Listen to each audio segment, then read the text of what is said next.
Hey everyone, welcome to the Yossi Schmidt Show. Today we have Jeff Dornik from the Jeff Dornik Show. Jeff, why don't you introduce yourself?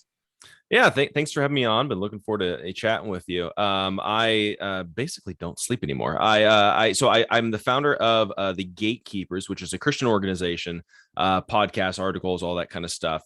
And then I also started a political podcast network with JD Rucker called Freedom First Network. Have about a dozen shows on there, a bunch in the top 200 for news commentary, all that kind of stuff.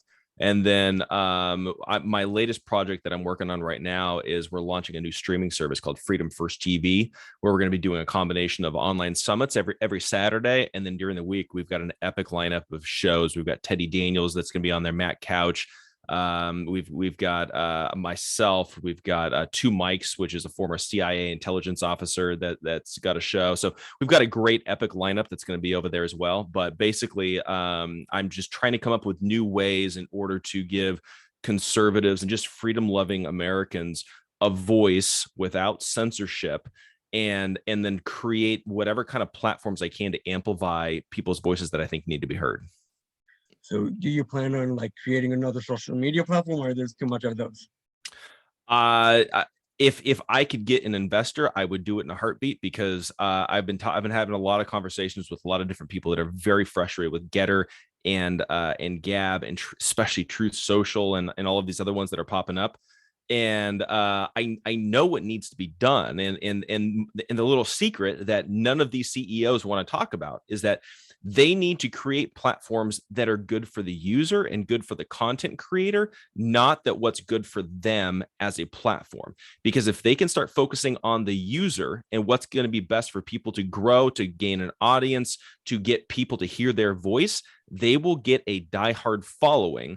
Right now, it seems like they want to limit everybody and keep everybody down except for their favorite people that are buddies with the president or whatever it might be, and then they'll give them the blue check mark. But other than that, we need more platforms that will actually amplify people's voices, not suppress them. I hear a lot of these platforms that you mentioned have censorship. Gab, I don't know if it's considered censorship or too little censorship, meaning they let anything fly. Besides for inappropriate pictures, but anything, hate and anything. Yeah. Truth Social officially said no to a review. I don't know if you saw that on my profile on Truth.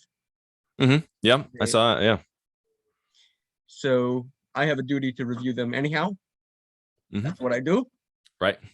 Whether you want to be transparent or not, that's up to you. I'm trying to help. I'm not trying to knock you. Just too many complaints. I do a review. The readers make a decision what they do, what they want to do. Yep. Well, and this is my frustration with True Social is I feel like out of all these alternative social medias, they've been probably the least transparent and most censorship heavy alternative social media platform out there. I did a show on this the other day where they ended up banning Dr. Sherry Tenpenny from their platform without cause, without reason. And the only logical explanation could be that it was because she was talking way too much about vaccines or whatever it is, which would undermine President Trump's narrative about vaccines and how it's one of his greatest accomplishments as president and all that kind of stuff. And they probably didn't like that, so they banned her. After all the ruckus that we kind of caused, they ended up bringing her back on. But if you notice, not only are they kicking people off the platform, but then they're also hiding a lot of content behind I think it's this is a sensitive topic type thing that you have to click through in order to go and actually see the post. And I probably a third of my posts on True Social are behind this censorship that's like that. A lot of my friends, the exact same thing. So everybody wants to claim, oh, we're a free speech platform. We're a free speech platform. Probably the closest thing would be Gab. Unfortunately, that's probably the best one on the market. Do you have any complaints about Gab? Or my complaint about Gab is that it is very difficult to grow an account, and it's very difficult to build a following compared to the others. So for a lot of us, we do this is our job. We comment on the news, we have shows, we write articles and all that kind of stuff. My frustration with Gab is that, I've built an account on Getter up to about 26,000 followers. I've been plateaued at about 5,000 on Gab for 3 years, and can't seem to grow. The thing that attracted me to Getter, even though Gab is more free speech than Getter, but with Getter, I'm getting consistent interaction because they don't use algorithms as far as I know. They're pretty much a straight news feed. So I'm getting consistent interaction, consistent engagement. And then also, it's a lot easier to build a following because of that engagement and things along those lines. So, my only frustration with Gab is the lack of ability to truly grow. But when it comes to a philosophical standpoint, I think Gab is top notch. I hear. Gab is. I haven't had any communication with Gab. I do have an account on Gab, 2 followers, but I post my roundup on there. I don't post a lot. I'm too busy actually looking for news and verifying news to post. But when I get what's the word, heated about something, I make a post. But on all social media platforms, I'm on Yep. like them all. I try to be on as many as I can. Mine's Parlor, all of them. I don't know. I Yep. can't think of, but I try to be on as many as I can. Yeah. So I hear, and Getter, I have 10,000 followers on Getter, but I find barely any interaction. So Yeah. It's strange. I had Jason on my show a few different times, but one of the times talking to Jason about the censorship that they're doing, and the thing that I realized, and I think he finally realized when he was on my show, was that they're not actually a free speech platform. They're a free political speech platform. And ever since then, he's been using that term, free political speech. And I think that's an important designation, in that I don't necessarily agree with Getter's philosophy when it comes to free speech, because they still censor. They're just taking a stand on free political speech. At least we know where we stand with them. And so for me, knowing where we stand, I've never had any issue with Getter. Truth Social, I don't know where I stand. At these other social media platforms, I don't know where I stand. I don't know what I'm allowed to say. I don't know what I'm not allowed to say, all that kind of stuff. So again, from a philosophical standpoint, I appreciate Gab the most, because they take the closest to being actually truly free speech out of all the platforms. Second, I would probably say would be Getter, because even though I wish it was totally free speech, at the same time, I can live with free political speech. So when you say they censor, just for the viewers, what do you find that they censor? So they will censor people that they don't like, and that they don't agree with. I know Roger Stone was actually deplatformed in the very beginning of Getter's launch. And then finally, after a ruckus happening, they ended up bringing him back, and he's like, "Why would I come back on there? They already kicked me off. I have no reason to come back on a Getter. I don't need them." And then there was another guy. I forget what his name is. He's really big on Gab. I'm totally blanking on his name. Nick but Fuentes. Nick Fuentes. Literally, so when I had Jason on my show, and I may get in trouble from the Getter team. I'm sorry for saying this. When I had Jason Miller on my show, he came on my show and he told me that they banned Nick Fuentes for actively recruiting for white nationalists on the platform. Like that's the exact terminology that Jason used. Well, it turns out that all Nick Fuentes had said when he came on to Getter was, "Where are my groypers at?" And then they permanently suspended him. They basically suspended him because he's controversial, and they didn't want to have to deal with any censorship issues with Apple or Google. That's really what happened.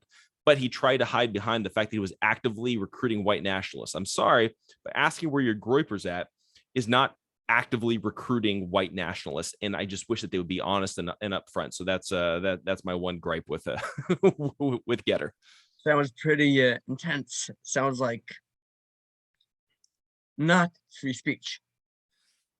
Definitely not. And again, if he was actively recruiting white nationalists, and he was like, I get banning outright racism. Again, from a philosophical standpoint, I think we should be free speech. And it's just, if somebody is saying something awful, use good speech to trump bad speech. But again, if you want to ban outright blatant racism on your platform, I get it. You know, you're running a company, you're running a business, all that kind of stuff. But asking where your groypers are at, I'm sorry, that's not actively recruiting white nationalists. So, well, according to him, then, I didn't speak to him about this, but according to him, using the word groypers or where are my groypers is recruiting. That's what you're saying. So on my show, he said that he was actively recruiting for white nationalists. Then a couple of days later, he goes on Tim Pool's show, and he said that he basically was saying the same thing. And Tim was asking Jason, well, what did he actually say? And it finally came out that the only thing that he had said was, "Where are my groypers at?" And that was the only logical thing that could be deducted as being recruiting for white nationalists. Okay. Sounds very interesting. Mm-hmm. But other than that, there's free speech on Getter, besides for recruiting white nationalism. Yeah, recruiting groypers basically is, that's out of bounds. But for me, the nice thing is, I rant and rave on COVID-19 and the vaccines. I rant and rave on election fraud. I rant and rave on the New World Order, the Great Reset, the World Economic Forum. I talk about all that kind of stuff, and I've never been censored for anything on Getter. True Social, I'm getting all of my stuff hidden behind the little sensitive topic wall. But on Getter, I've never once had a single issue personally. I saw a leftist actually say that he tweeted about truthed about January 6th, and he got suspended. So when he said that, I want to know two things as someone who reviews social media platforms. What was the reality that he tweeted, that he truthed? What about January 6th did you truth? That Trump was behind it? Or like, what exactly was it? You can't say a blanket statement, I spoke about it, and then I got banned. Right. Then I actually saw that he then put another tweet out that President Trump blocked him on Truth Social after the fact that he got banned. So I put out another statement last night saying, if you claim censorship, show full receipts, please. Mm-hmm. I cannot fight against censorship without full receipts, because there's a full story over there. Yep. Yeah. No. Yeah. My thing is, like, for me being censored, I've been very out and open about the different things that that we've experienced. Like even me getting permanently suspended off of Twitter. I was interviewing this guy, Jimmy Lee Tillman. He's a conservative. He's a black conservative running for Senate from Illinois. I had him on the show, and we were talking, and this is probably in November. I want to say probably November. I was asking him, why is the black community more hesitant to get vaccinated than all the other ethnicity groups? There's got to be something in the culture that is keeping them from doing that, because it's a significant drop off in vaccination rates among the black community.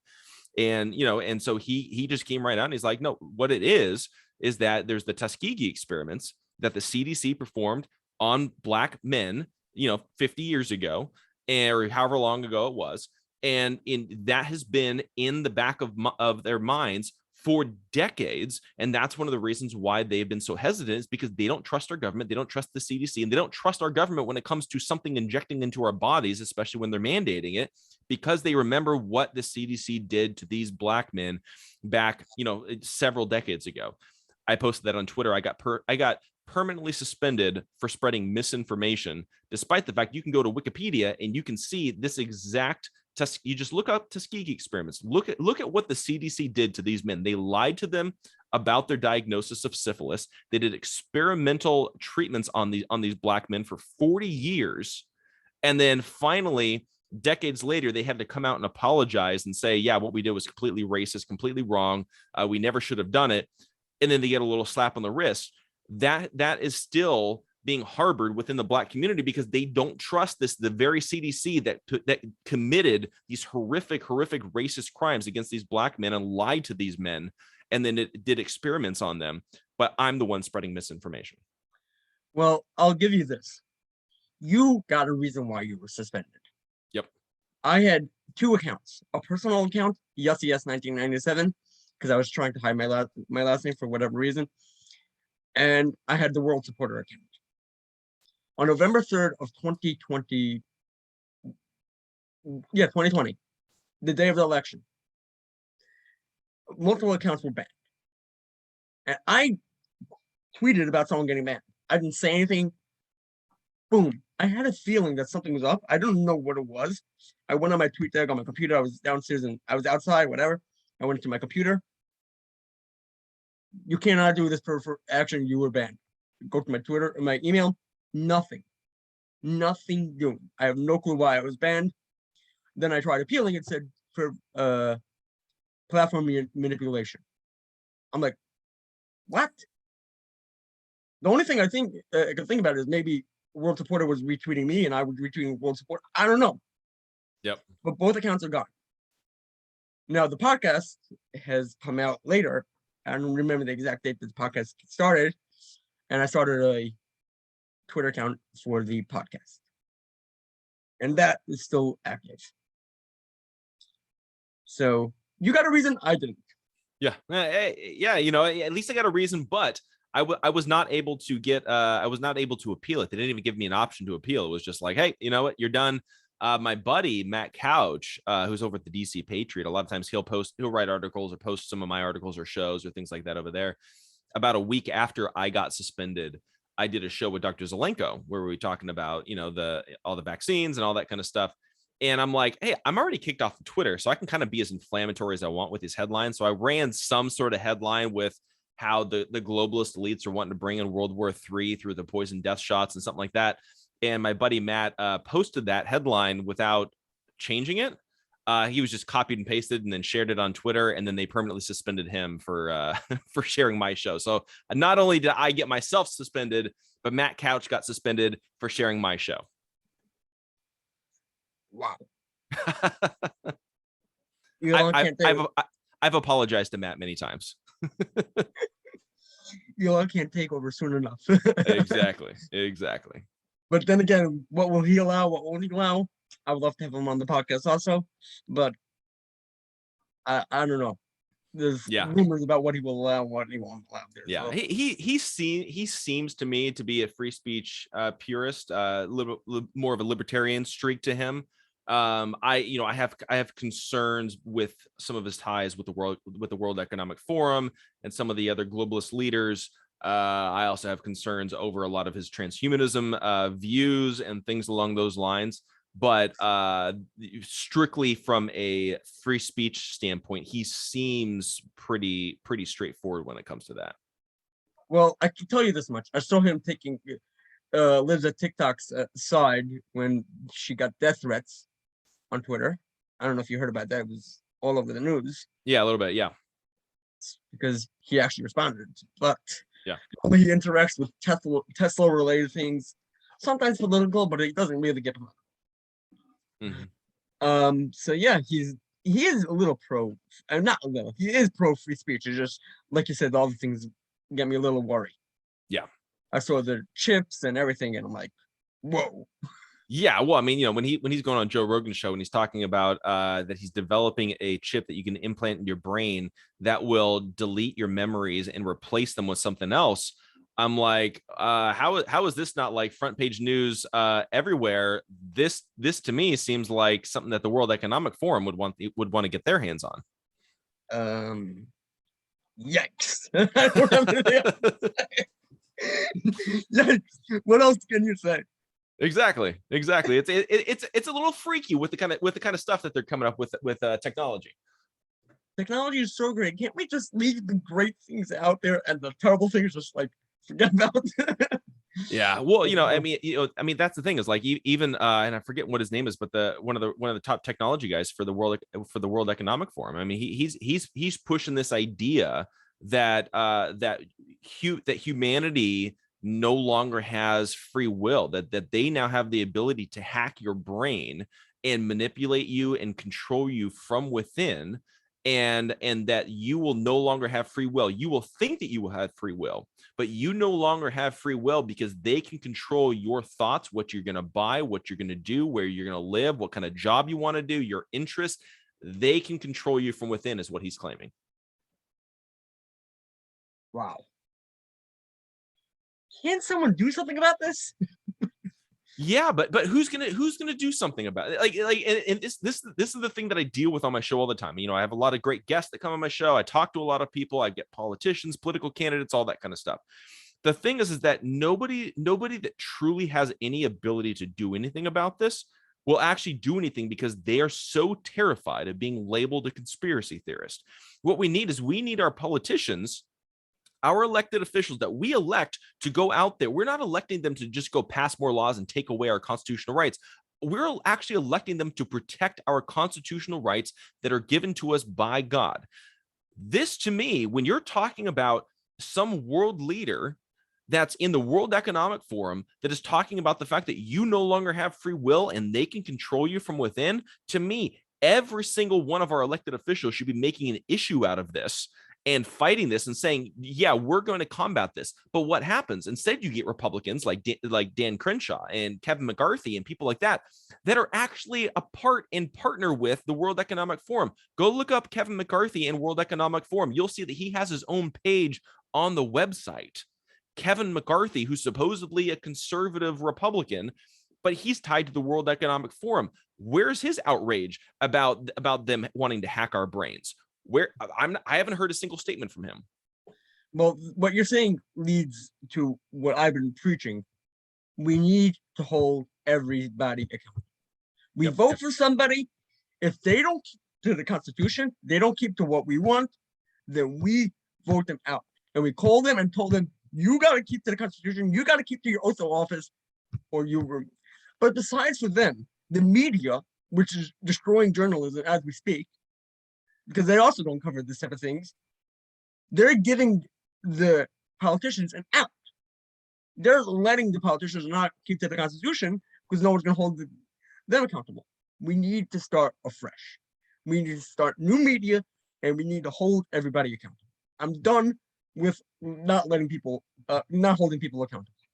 Yeah, well, but you know, I just had a really good conversation with a good friend of mine, Nan Hayworth, on the phone, or actually earlier today. She's a former congresswoman out of New York, and we were talking about how we need a voting base. We need the people to educate themselves on what's actually going on, because I think that was the beauty of President Trump in 2016, was that he kind of pulled the veil back for people to be able to see the process and what's wrong and the corruption that's going on in our government. And people began to understand, like, oh, why are we a part of NATO? It seems like we're giving more than we're getting. Why would we do this? And it got people thinking. We need more politicians that get people thinking, not just coming in and saying, I've got all the answers, just trust me. No, get people to think, and then they'll realize, oh crap, I can't keep voting for these same people that are giving us that are blowing smoke. We need to get the right people in office, but it takes education and getting people to understand not only what's going on, but also the processes that are going on that is keeping all this corruption in place. And like I said, this is the media's fault. They let everyone go away and said they talk about Kim Kardashian breaking Marilyn Monroe's dress. How is that news? Then I think it was the Daily Mail. I saw today. I was with somebody today, and I'm like looking for news. I saw the Daily Mail. Photos. Jared and Eric Trump were shocked as the election results were coming in. That's not news. I'm sorry, that's not news. Even if President Trump was winning or President Trump was losing, how is that news?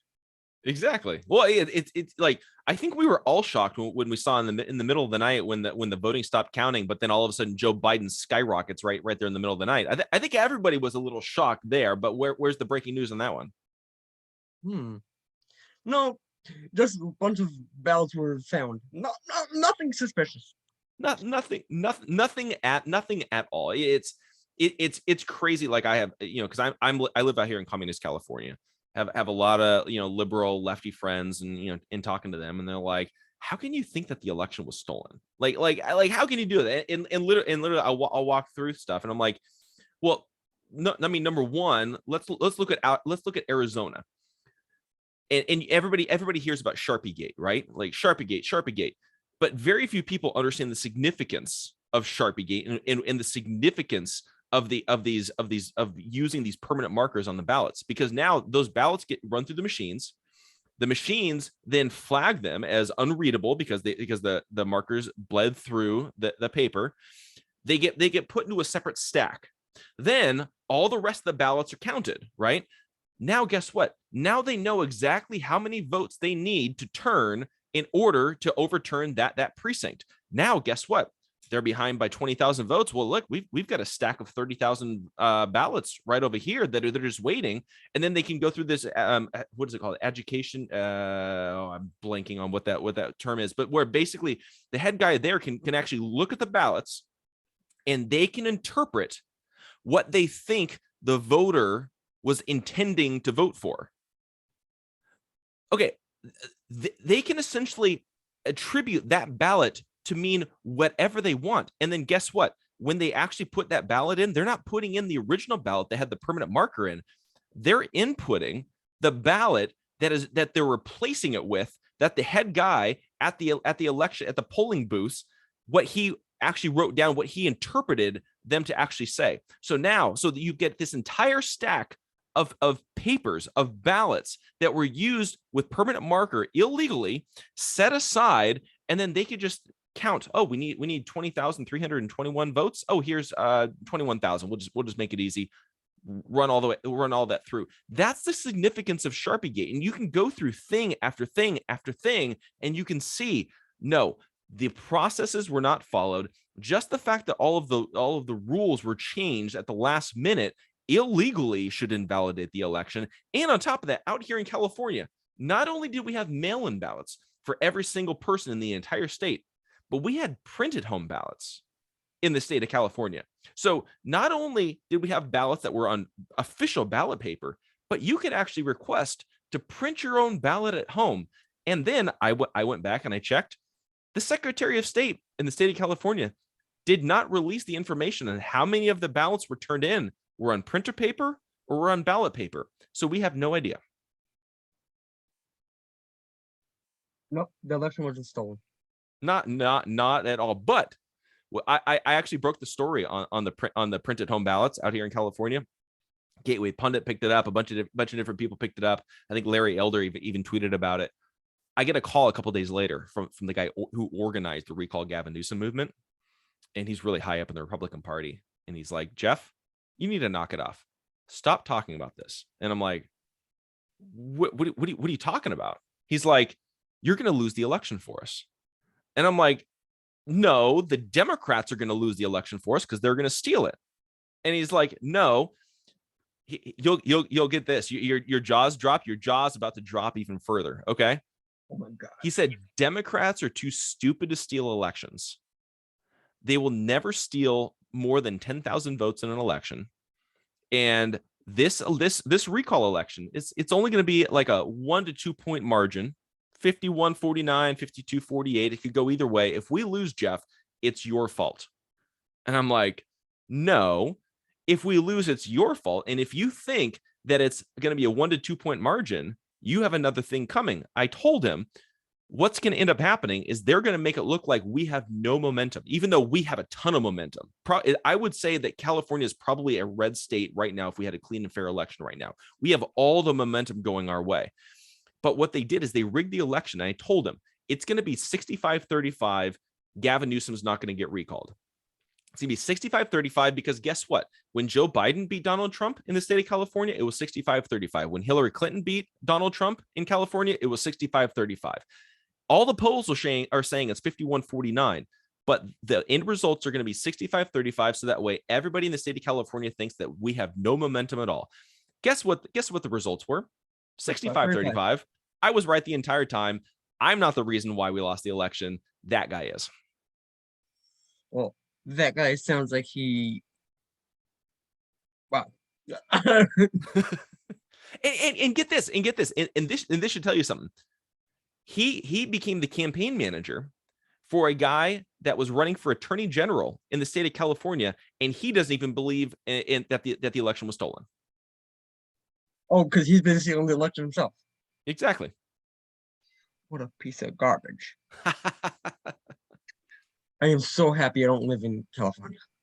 Yeah, luckily, so I'm in Orange County. We call it the Florida of California because we're free. Yeah, one of our city council members, when Gavin Newsom lifted the mask mandate out for the entire state, our one of our city council members, he's like, wait, there was a mask mandate. I mean, I live in Ocean County in New Jersey. New Mhm. Jersey as a whole is very, very blue. You know that. Yeah. But Ocean County is very deep red. I mean, we Interesting. have Chris Smith, who Mhm. is a rhino, don't get me wrong. But I'll be honest with you, a lot of my friends were supporting Chris Smith over Crispy. You know why? Mhm. Because Chris Smith has something. He's there for his constituents. Any person that I personally know, call Chris Smith, he helped him. Mhm. Even not during election year. So people do care about themselves over national issues, even though Chris Smith voted to send $40 billion to Ukraine, and he voted a lot more. He also voted to throw Marjorie Taylor Greene off her committees. But people care about themselves over national issues. Yeah. He's there for his constituents. I will give him that. I spoke to numerous people. Everyone told me, Yossi, he's helped us out. Last year, 2 years ago, 3 years ago, he's helped us out. I can't argue with that. Yeah. Yeah, in like that's the thing is like when we're looking at a lot of these elections, for me, one of the things I've been saying is like, let's just primary everybody. Get rid of everybody. Let's primary them all, unelect everybody, all that kind of stuff. But in the grand scheme of things, and I say that, somewhat tongue in cheek, but in the grand scheme of things, when we're looking at these elections and who do we vote for, who do we not vote for, sometimes we do need to vote for the lesser of two evils. And other times we need to vote to just completely uproot the entire system. And I think we have to be a little strategic about this because it sounds like with this guy, he's probably better than the other candidate comparatively. So from that standpoint, it's like, okay, let's go for the lesser of two evils. But then if we're dealing with like a Liz Cheney or we're dealing with somebody out here in California, it's like, okay, no, we're going full on MAGA, America first. You better be full on like a firebrand, and let's just uproot the entire system. Listen, I'm not arguing with you, but I'm telling you, when people see that they're there for them, I doubt Liz Cheney helps her constituents. I doubt it. Right. She gives off that ear. But somehow, since she's a Cheney, she always wins. Mm-hmm. Let's hope that changes. Yes, I'm with you there. But this guy has been there. My father told me, everyone told me, Yossi, he's great. I met with him. He was supposed to come on the show. One of my friends tells me, Yossi, you were supporting Crispy the entire time. I said, actually, I was careful not to say who I was supporting because it makes no difference. I knew that Smith was going to win, so why should I say who I'm supporting? Yeah. I didn't say I'm not a Crispy fan. I didn't say I'm not a Smith fan. It's not going to make a difference. I didn't post on my WhatsApp status who I'm voting for. I didn't post on Twitter. I didn't say anything. I wanted to have Chris Smith on the podcast, but I think that someone told him that I was supporting Crispy, so he said, screw it. I met him by an event. I asked him about 2000 Mules. I asked him, he gave me his word he would watch. I emailed him, asked him to come on. Then I never heard back from him. Yep. Unfortunately, it seems like a lot of people and a lot of politicians, if they disagree with you or they're not if you're not their brand of conservatism or their brand of republicanism or whatever it is, a lot of times they just kind of blow you off. They just want to be surround themselves by a lot of yes men that'll make them look good. They don't want to answer the tough questions. Well, I will say this. Mm-hmm. Crispy, as soon as he announced to challenge Smith, as soon as he announced, I asked him if he's willing to come on to my show. And he said yes. We emailed back and forth. And then the day of the show, he never called. At that point, I wasn't doing video. He never called me. So I follow on Twitter. 10 seconds later, he emails me. He DMs me. Yossi, call me. Not please call me. Call me at this time. I'm like, sorry, that doesn't work. I'm not available now. I told you between 3 and 5, 2:45 and 5. I can't. I'm not available. And so then we try to make. He pretended to make. I'm not pretending. He tried to make it work. And then I said those times don't work for me. And he didn't say I'm sorry. I guess it's not gonna work. We just left it at that. Mm-hmm. So neither Crispy or Schmidt came onto the show. Right. Yeah. I don't know. I don't know. It's been really interesting dealing with politicians and campaign managers and all that kind of stuff. It begins to give you a different perspective on politics and how it works and how they make their decisions and all that kind of stuff. It's really interesting. Like you're saying, inside baseball gives you inside baseball. You see how they actually are. Mm-hmm. Yeah, I had one Republican candidate who I was going to bring on the show, and they're like, okay, we need a list of all the questions you're going to ask ahead of time. And I'm like, I don't work like that. Number one, I used to, when I first started podcasting, I first started interviewing people, I used to come in with a list of prepared questions and all this kind of stuff. And then I had one experience where a guy reached out to me to come on the show, and I was like, do you have any suggestions for like questions or what you want to talk about? And so he sent me a list of 10 questions, and I would ask him the questions. Then he would have this perfectly succinct answer that was like 2.5 minutes long in each one. And then at the end, I'm like, I have no follow-up questions. So let's go on to question number 2. And then question number 3, we're done in 20 minutes. And I'm like, okay, I'm never doing this again. And so I told them, I'm like, yeah, I don't prepare questions. I do everything off the top of my head, and I will see how the conversation goes. And like, yeah, we don't do that. We need to control the conversation. I'm like, yep, you're not coming on my show. All my podcasts are actually like, I have an idea, and then I just roll with it. Every single one. I have an idea. That's it. I like that. Like, I'm trying to think. I think Jason Miller was the only one that asked for topics, not for questions, for topics. Yeah. And that podcast did however it did. I wasn't too thrilled with the way I interviewed him, but that's on me, not on Jason. He's very good. He handles he and the podcast very good.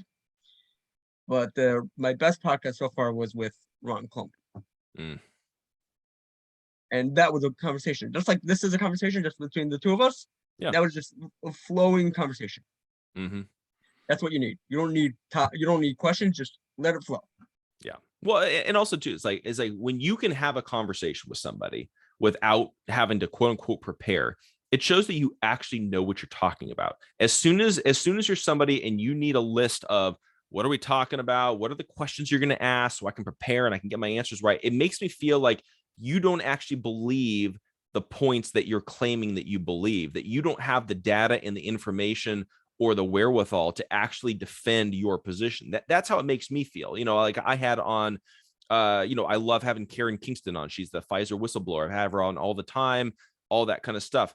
I can just throw anything at her. She can pull it up. She'll pull up documentation, all that kind of stuff on the fly. One of my favorite conversations that I had was with Dr. Pierre Corey, who's the ivermectin, doctor that was really going around pushing that. And we had just had a free-for-all conversation for about an hour. Like, I was expecting just to talk about like his censorship and his, the left's attacks on ivermectin and all this kind of stuff. We got into like New World Order conspiracy, like, this is a depopulation agenda. And I used to be pro-vax, now I'm anti-vax. Like, we got into a lot of kind of stuff that if I prepared and I would have laid out what I wanted to talk about, we never would have got into that. But that ended up being my favorite part of the conversation. I'm like, oh wow, this guy's totally, he's come a long way. This is a lot of fun. Yeah, I like that. I like what you're saying. It's wow. We needed to have more podcasts like that. Yeah. No topics and nothing. I mean, just label the podcast. That's it. We need to have a label for podcast. Right. That's about it. Nothing more, nothing less. And then the description, just conversation with so-and-so. Yeah, exactly. Exactly. Well, it's like for me, what I often do is I'll write an accompanying article with each one of my shows, but I do it after the fact. So it's like I do my show live, and I'll just say, I'll like Getter or Rumble or whatever it is, and I'll just say like, hey, I got so and so coming on the show. This is this is what I think we may talk about, and then it's usually has nothing to do with what I thought we were going to talk about. And then after the fact, then I'll write an article, and then I get a great headline. I pull a quote. I do all that kind of stuff, and it's a good way of promoting it. But yeah, I never go into anything with any kind of agenda or anything like that. I need to figure out how to clip any podcast I do to find the one that's like 30 seconds. I can post on visions, I can post on reels, I can promote the podcasts. Mhm. Because lately I just post up the whole podcast and I promote it on the roundup every day. On top of the roundup, you see the links to the podcast, and that's it. I mean, I Yeah. do post the podcast as soon as it goes live on Monday at 8:30. I post it Mhm. around, but then that's it. I don't continue pushing it. I need to start learning how to do that. But Oh yeah, for sure. Yeah, one of the things that I've been doing, and my business partner really hammered this home because he's a journalist. He also understands marketing and SEO and all that kind of stuff. He got me to start writing articles that go along with every single one of my episodes, and so then we post an article. We use the article for SEO and to promote and all that kind of stuff, and it drives traffic, drives views, drives all that kind of stuff, and it's been a really good strategy for getting the shows out there and heard, which then also helps with getting great guests and great conversations and all that kind of stuff. here, I need to get a marketer as part of the TWS team. But well, first let's get the Yossi Schmidt show off a bit, and then we could talk about that. But Yeah, there you go. that's gonna happen one day. Yeah. Yeah. But it's good to have guests because then we have the conversations flowing. My Mhm. podcasts, I don't know if you ever listened to any of them. Yeah, a Without couple of them. guests, Yeah. they're like Mhm. 10 minutes long, Yeah. 11, 12. With guests, half hour, 45 minutes. They go. Yep. I need a co-host. Yeah.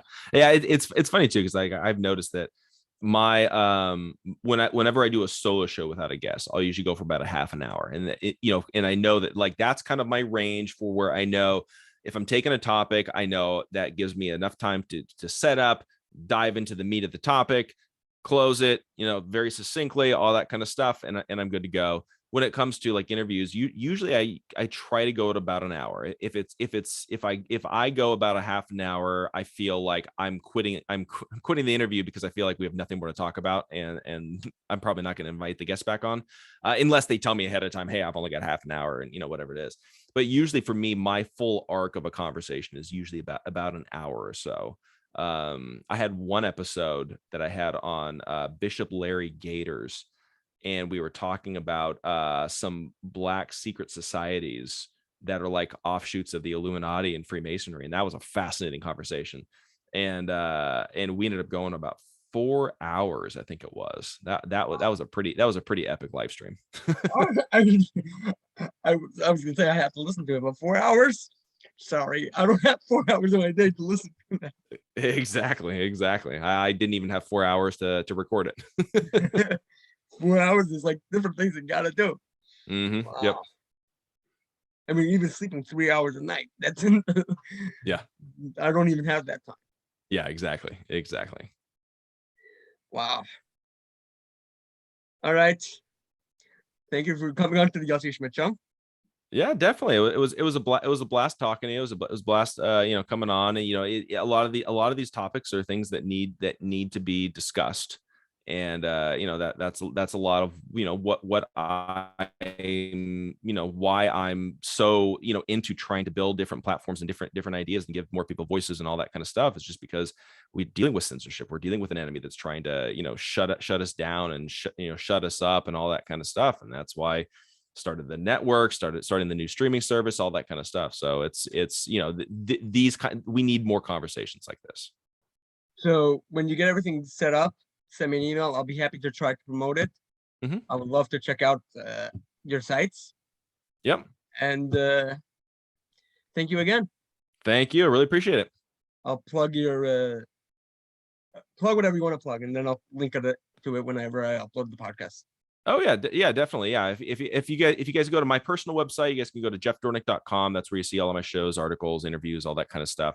If you're into the Christian stuff, gatekeepersonline.com, political stuff, freedomfirstnetwork.com, got a bunch of great shows over there. And then if you guys go to freedomfirst.tv, that's going to be our new streaming platform. We got a bunch of shows. We're going to have weekly summits where we're going to be dealing with different hot button issues. The first one we're going to deal with is abortion. We've got Abby Johnson will be there, somebody from Live Action, some great speakers that'll be over there, and then also we're in the process of producing our first documentary that'll be over there called Two Mules. And that's actually where two congressional candidates went with a buddy of mine who's a TV show host. They go down to the border and they see the way that the cartels work up close and personal, and they got it all on camera. These two congressional candidates actually arrested two drug mules down there on the border, all on camera. So we're going to actually release this documentary. So we've got the trailer up over at freedomfirst.tv/two mules, and then that's is going it a subscription base? It is subscription based. So if you guys use code Jeff, it's like 25% off. And the documentary will be for members only, but we've got a bunch of shows that are going to be public as well. So either way, you guys can go to freedomfirst.tv. All right, I'll make sure to check it out. I'll make sure to link it down below. Thank you for everyone for watching the Yossi Schmidt Show.